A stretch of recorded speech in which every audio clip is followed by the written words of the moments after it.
I told this guy where I was from. He said, oh, Canada. Kind of laughed it off. It was funny, huh? Yeah.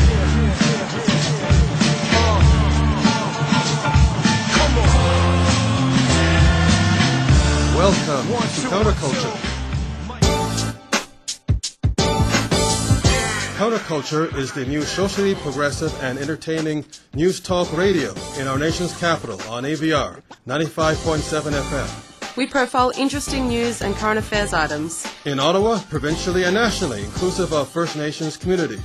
Check out our engaging two-on-ones. That is DJ Anna and myself, DJ Canuck, conversating with a special guest.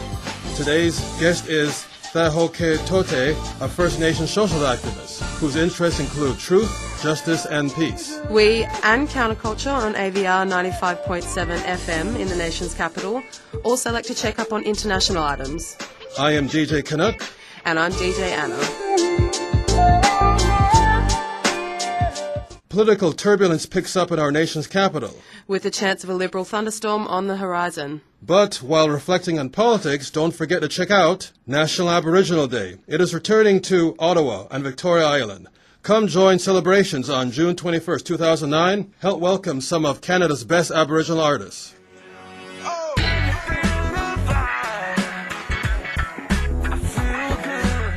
Lou just won't believe it.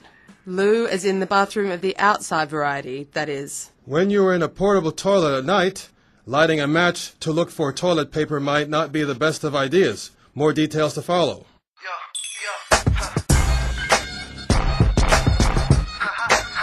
Here's what is also making the news on Counterculture. Making Ottawa's backyards greener. The Ontario Municipal Board told last week that backyard wind turbines would only create 45 decibels of sound, 5 short of the city bylaws. So what are people complaining about? The trial against Ottawa's Mayor Larry O'Brien continues. An ex-businessman accused of crooked dealings. Now that's a stretch, isn't it? Ottawa's crime rate drops to 7%.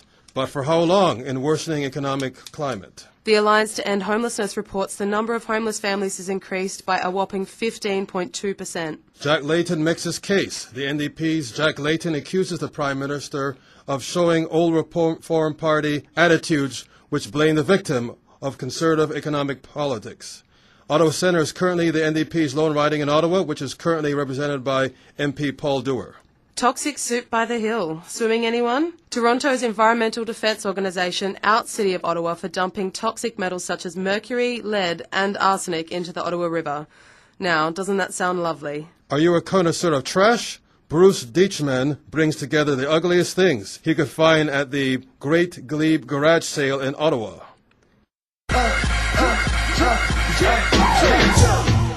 Do you like great live music from jazz to ska? You may wish to check out the new Bayou just on Bank Street in the Glebe. Save us from Toronto-style urban sprawl. City of Ottawa Councillor Pete Hume to propose holding the line on Ottawa's urban boundary. Ottawa's Centretown News reports Ottawa strip clubs are seeking to clean up their image, but the City of Ottawa remains wary. And now in provincial news, McGuinty wants a national plan to guarantee seniors adequate retirement income.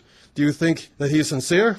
Well, maybe. Perhaps if the provincial treasury still has enough money after the latest in corporate bailouts. The deadline for the plan to protect the endangered woodland caribou is June 30.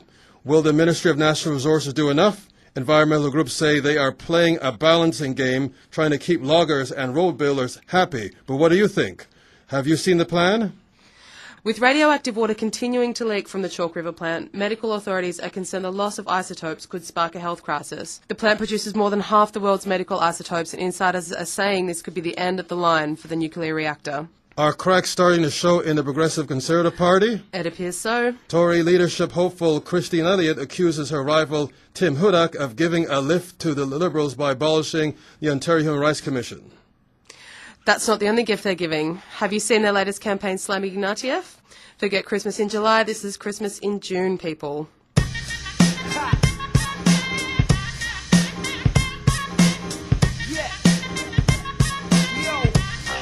Are you seeking great food in Ottawa? Why don't you check out the Aboriginal Bistro in the Byward Market?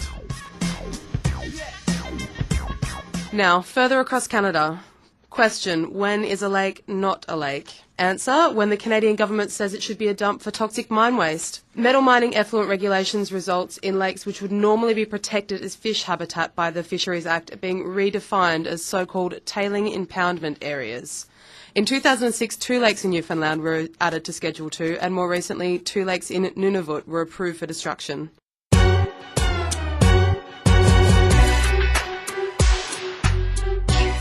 In other national news, Conservative Party stakes out election turf. Controversial new campaign commercial shows Ignatieff referring to himself as an American and questions his overall loyalty to Canada. Why is Michael Ignatieff back in Canada after being away for 34 years? Is he here to stay? Now there's some irony for you. Does Chapter 11, NAFTA and foreign takeovers under the guise of investment mean anything to you? Party machine in GTA seek to exploit the alleged legal abuses leveled against Liberal MP Ruby Dalla in the so-called Nannygate. The House of Commons confidence vote will likely take place between June 16 to 18, says Government House Leader Jay Hill. A plan that would unite or divide Canadians. Liberal Party leader Michael Ignatieff said recently that if Liberal NDP coalition supported by the Bloc had come to power, it would have divided Canadians. What do you think? Do you agree or disagree?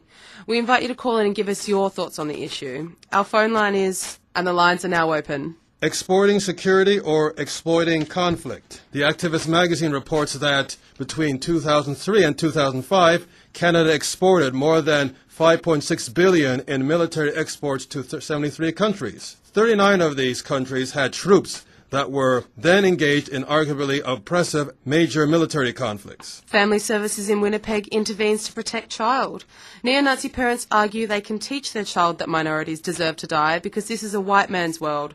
So why can't they send their daughter to school with swastikas tattooed all over her? The social worker testifies that the girl is well indoctrinated into supremacist ideology. The BC government to deport former KGB officer.